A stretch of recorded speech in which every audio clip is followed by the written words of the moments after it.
Certainly it's reduced the number of songs we can do from the Irish part of the band big time.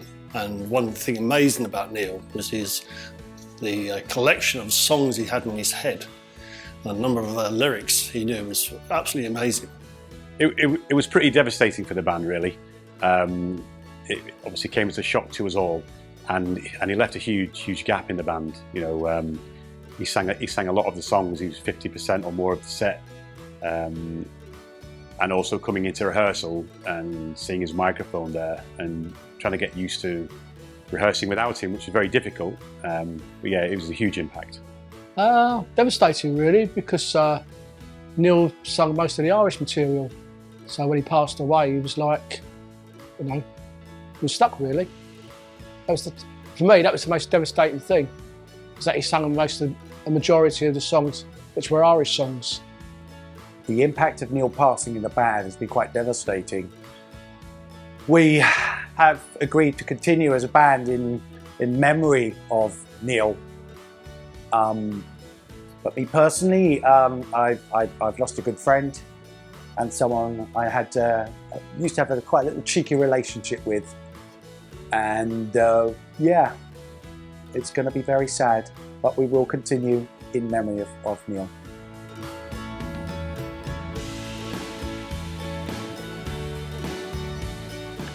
Fun memory I have of Neal, it happened on 2 occasions, 2 different gigs, is where he had a bit of a senior moment with lyrics to 2 songs. It was Fields of Athenry and Dirty Old Town.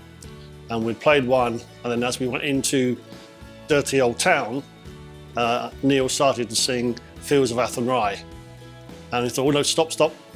We started the song again, and he did it again. I think after 4 attempts, we managed to get that one going, and we did it another time as well, but it was all good fun.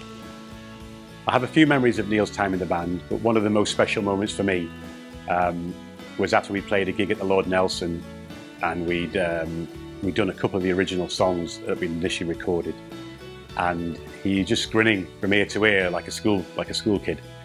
And he said to me, "This is one of the best moments I've ever had, aside from, you know, being married and having children." He was just full of joy anytime the band did our original songs, and he was a key part of that. Oh, been quite a lot. I think the time we've done the Irish Festival in Marbella, he seemed to be really enjoying it. The times we went to France, he was like, I think he liked the idea of just going out on the road with a band. You know, he looks as though if he was with one with himself, he was in a different place, and he really enjoyed it. One of my memories of Neal in the band was when we went to France. Neal very kindly drove the hire car, and I remember the band being in the car and us singing songs together and driving down the freeway in France, and the fond memories of us just being together, chilling out with Neal behind the wheel of the car, which was an experience I will never forget. It was so much fun.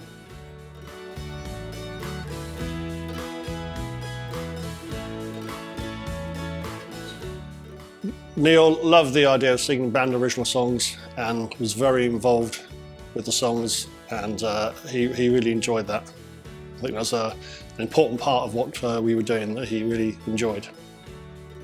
Singing a band original for Neal meant everything, because he said to us one day at Lord Nelson, he was really keen on trying to sing one of the band originals because he wanted to have something for his family to have, you know.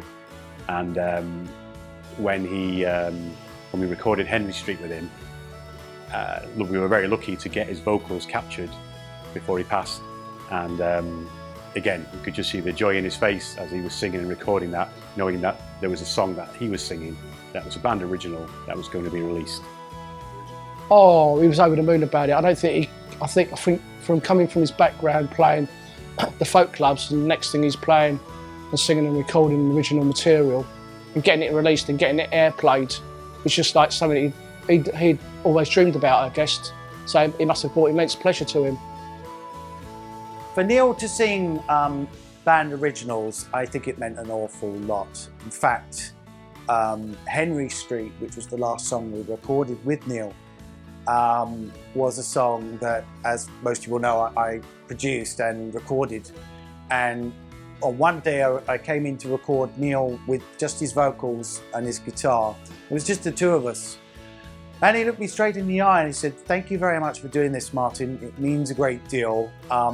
I've always wanted to have a song where I sing on, and that is a song that is ours, that can be left for when he's gone, for people to listen to."